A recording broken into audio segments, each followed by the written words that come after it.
What if a shoe company could convince millions of people they were athletes without ever touching a stadium?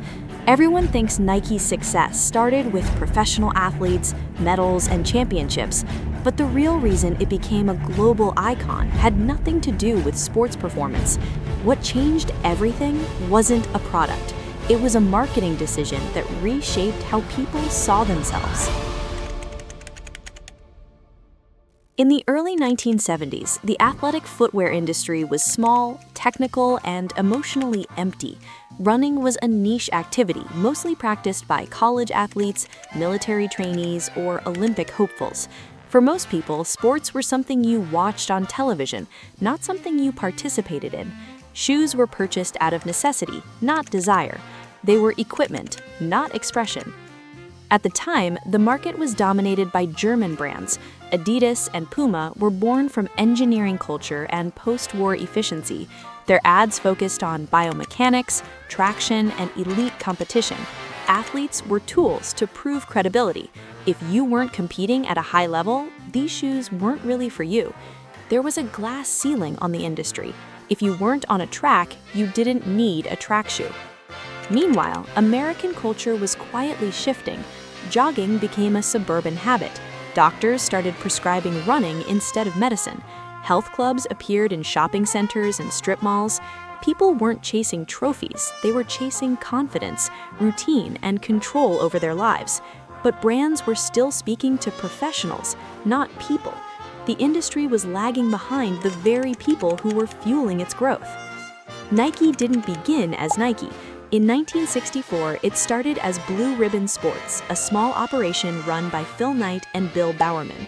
They didn't own factories. They imported Japanese shoes from Onitsuka Tiger and sold them out of car trunks at track meets. Bowerman obsessively modified shoes by hand, once famously using his wife's waffle iron to create a new kind of sole.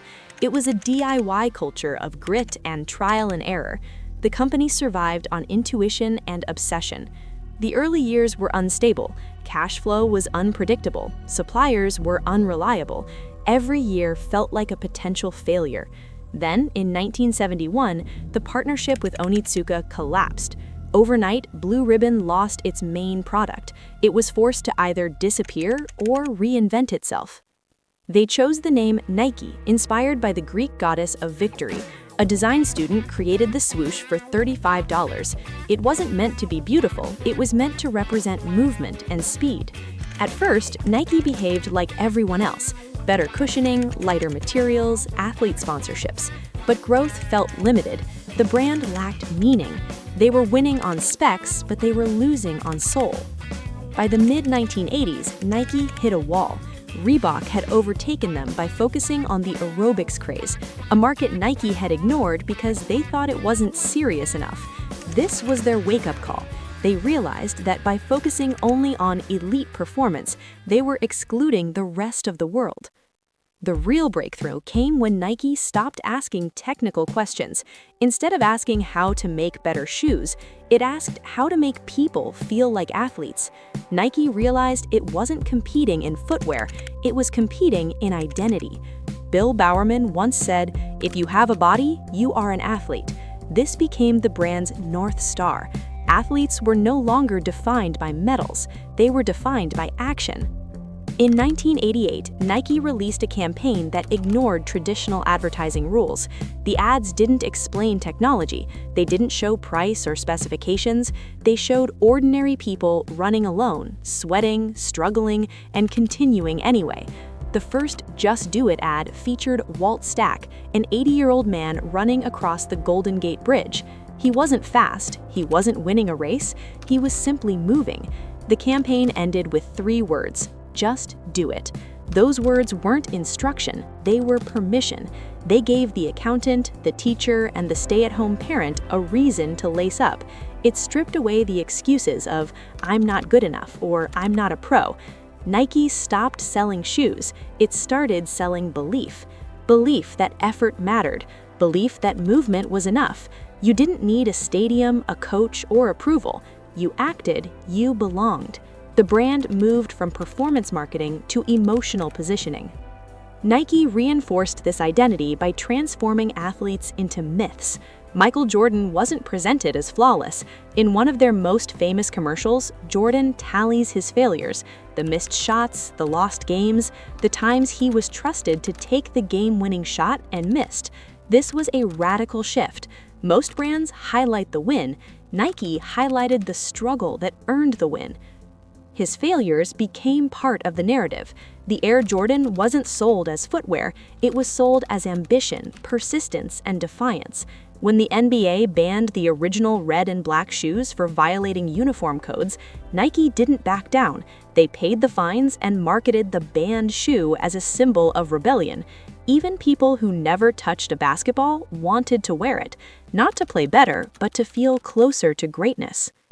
Nike's advertising avoided explanations. It trusted the audience. Strong contrasts, minimal text, emotion over logic. They understood that a person doesn't buy a $150 sneaker because of the foam density. They buy it because of who they want to be when they put it on. The message was always the same. Your biggest opponent isn't the competition, it's your hesitation. This approach rewired consumer behavior. People didn't buy Nike because they trained seriously. They trained seriously because they bought Nike. The brand reversed cause and effect. Shoes no longer reflected identity, they created it. Fitness became self-expression. Sport became personal philosophy. The swoosh became a badge of intent, a way to signal to the world that you were someone who valued progress over comfort. By the 1990s, Nike wasn't following culture, it was shaping it. They moved into music, film, and social activism, cementing themselves as a lifestyle rather than a manufacturer. Other brands tried to copy the style, but timing can't be replicated. Nike arrived exactly when people were searching for meaning in everyday effort. That alignment made the brand untouchable. But there was one final piece to the puzzle: scarcity. Nike realized that if a shoe was a philosophy, it shouldn't be treated like a grocery item. They pioneered the drop culture, limiting supply to create a frenzy of demand. They turned utilitarian objects into cultural artifacts. By doing this, they didn't just capture the athlete's sweat, they captured the collector's obsession. They proved that a rubber sole could hold as much value as a piece of fine art, provided the story behind it was strong enough to sustain the weight of that price tag. This shift transformed the sneaker from a tool for the gym into a symbol of status that transcended sports entirely. Nike proved that the most powerful marketing doesn't add features, it reframes belief. The brand didn't tell people what the shoe could do, it told people what they could do.